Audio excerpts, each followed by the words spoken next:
Hey everybody, welcome back to the Beardy and the Baldy channel. It is Wednesday, May 24th, 2017, and we've got Beardy's books today with my rundown of the pull list and some recommended reading this week. And like I've been doing lately, I'm going to go into a little more depth in the last issue or two of the week to kind of give a little more of a rundown on those issues specifically instead of just the broad generalization. So it's exciting. We had Free Comic Book Day a couple weeks ago. Guardians of the Galaxy Volume 2 is out. Wonder Woman comes out next week. For anyone local to the Central PA area, Harrisburg Comic Con was this past Saturday and Sunday. I was able to check that out on Sunday for a couple hours with a friend and saw some of our regulars from Comics Connection and some other friends walking around. So shout out to all of you who I saw there. It was cool to see out there. And for a second year show, I didn't make it last year, but it seemed, I was not disappointed. I had a good time hanging out with people. I found some great back issues for my X-Men and X-Factor collections that I was trying to fill in. A lot of cool stuff, a lot of cool people, a lot of great cosplayers. And just it was a fun. Harrisburg Comic Con was pretty cool. So hopefully they do it at the Harrisburg Mall again in the Boskow store, if that's still available next year. I think that was a pretty good location. Didn't meet any of the celebrity guests they had. I'm drawing blank on all the actual actors' names, but the guy who plays John Diggle on Arrow was there. Grant Ward from Agents of S.H.I.E.L.D. was there, which was pretty cool considering that when they announced him as part of the convention, if you've been watching S.H.I.E.L.D., he hadn't been on the show for a couple of seasons, or at least this past season at all. So it was really cool with the way the show went this season to have that actor back in that capacity, and then, to have him at the convention. Like I said, I didn't get to meet any of them, but that was pretty cool that he was there. So anyway, Harrisburg Comic Con was pretty cool. And like I said, Wonder Woman's next week. And there's a whole lot of other great geeky movies and stuff coming out. And I'm going to get back to my reviews. In fact, after I upload my Beardy's books today, I'm going to do my review for Alien Covenant. So stay tuned. That'll be coming. I'll probably have that post on Thursday. So there you go. Quick little recap. All right, down to Beardy's books for May 24th, 2017. It is the last Wednesday in May. We'll see what June brings next week. But for now, big deal from Marvel. Venom issue 150. That's right, 150. This is the first of the Marvel books to be returning to what we, in the comic industry, if you don't know this, call legacy numbering. They're picking up with where this series would have been had the original volume continued on from the number 1. So any iteration of Venom, they have all the issues that they're counting in that total in the back. They did like the cover gallery back in here somewhere, like they've done on previous books like this. So it's pretty cool. I myself am not a huge Venom fan, but I knew I had to get this one. Because of the legacy, because Marvel's going to be doing their Generations and other things later this year. But also, it's the first full return of Eddie Brock as Venom. The first person to have it after Peter Parker, after Secret Wars. And he returned in the issue, 6 of Venom? And now from 6, we jump to 150, and it's going to continue with the 150, 151, and up numbering. So,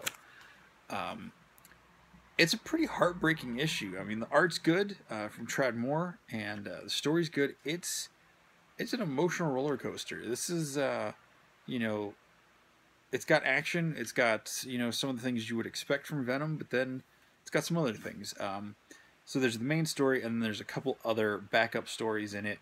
We actually get to see what happened between Flash Thompson having it in Venom Space Knight and the Venom number 1 from earlier this year. So that was pretty cool to see that story finally happen. It was a little late in the game, in my opinion. I feel like that should have happened much sooner, but hey, it's there, and we get to see what happened and how Flash lost the symbiote. Another new number 1 from Marvel this week. as I Am Groot, and they're totally playing off the Baby Groot from the movie. And I've not kept up with the Guardians well enough to know why he's Baby Groot at this point, or little. Uh, but it's an adorable issue. It's fun and crazy, and I don't know how long the series is going to be, if it's a mini series or an ongoing. But there you go, a great Groot centric Guardian story. It's a lot of fun. It's a lot of laughs, pretty humorous. So I enjoyed that one. And into my regular pull list, the Mighty Captain Marvel #5.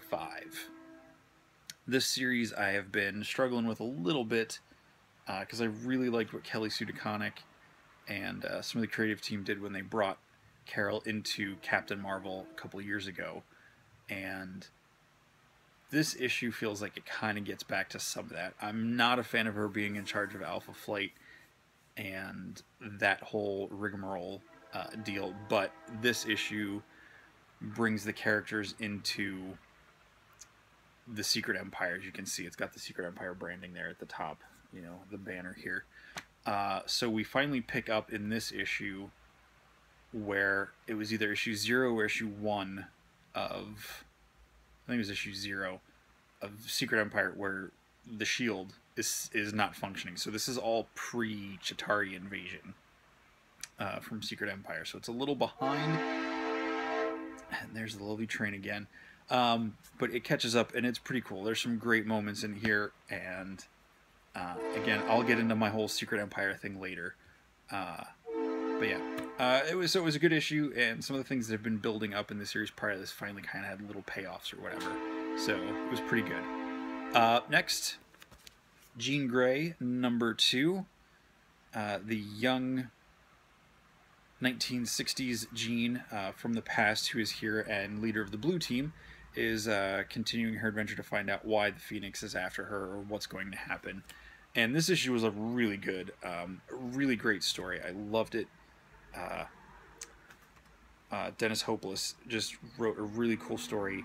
So she has the vision of the Phoenix at the end of issue 1, and this one she gathers a bunch of previous hosts of the Phoenix to get their opinion and their take, and how they explain all that and how they execute that story in here is pretty cool, pretty fun issue. And the last page is great, where you know, that kind of teases where it's going next issue. I'm not going to spoil it for you, but who she says she's going to meet and how she's going to meet them is pretty cool. And the tagline for the issue, for next issue, follows the same verbiage. So I'm looking forward to #3 of this to see how it goes. But Jean Grey #2, awesome read this week. And like I said, Wonder Woman's next week in theaters. First time on the big screen on her solo movie. And this week is Wonder Woman 23. Check out that amazing cover. This issue is really cool. It's a conclusion to the Truth storyline that's been going on for a while. And we finally see why Diana has not been able to get back to Themyscira, however you say that. And the whole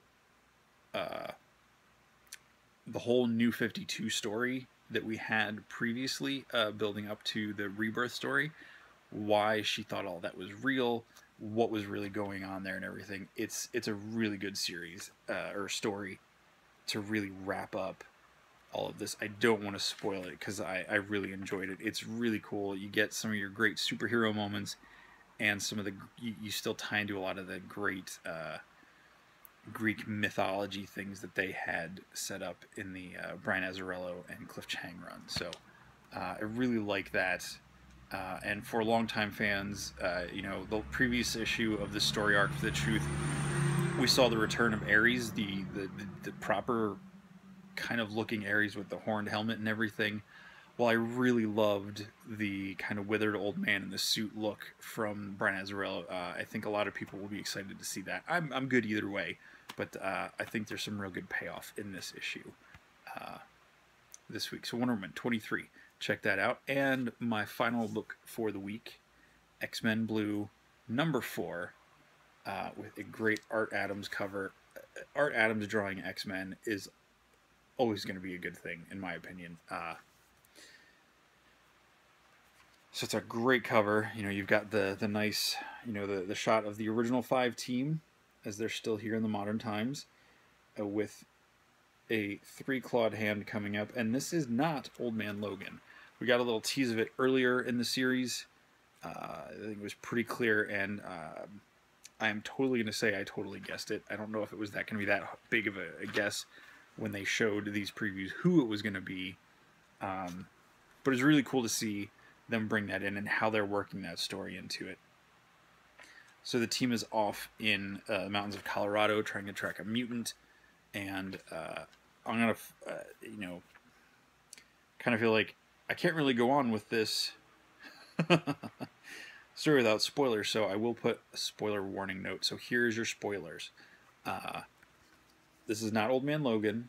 This is not main Marvel Universe Logan that died a couple of years ago in Adamantium, back from the dead. This is, in fact, Jimmy Hudson from the Ultimate Earth. So yet another Ultimate character that has survived Secret Wars and made their way into the new Marvel Universe at large, along with Miles, the evil Mr. Fantastic, and a couple other characters have carried over. So Jimmy Hudson is now one of them. And the way this issue ends, I won't give that away, but it's pretty interesting to see how they did that. Iceman does some amazing stuff.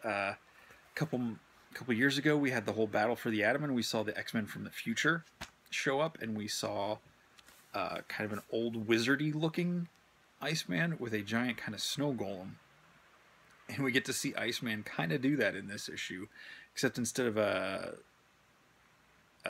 self-controlling ambulatory snowman, he kind of wears it like a giant armor, almost like a Hulkbuster. It's pretty good. Some good laughs in this issue.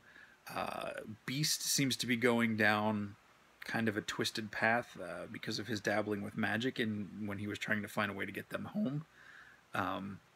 It seems like that's having, not the magic itself, but his eyes are open to more things. So it's interesting to see.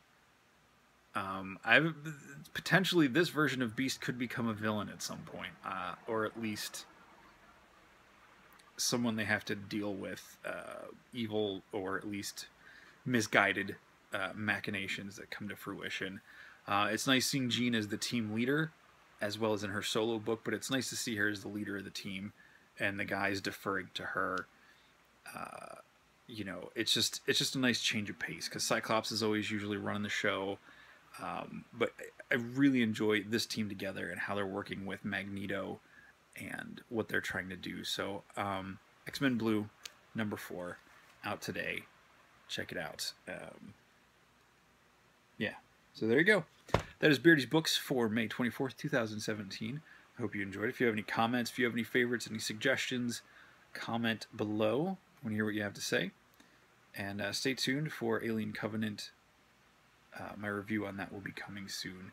And I've got a special guest coming in a couple weeks if he agrees to review with me. So, special surprise guest that I will let you know once I know for sure if he's going to be here. Hopefully. Well, he will be here, but if he does a review with me. So, anyway, there it is. Hope you have a great week. Enjoy your comics. And there it is. Catch you next time.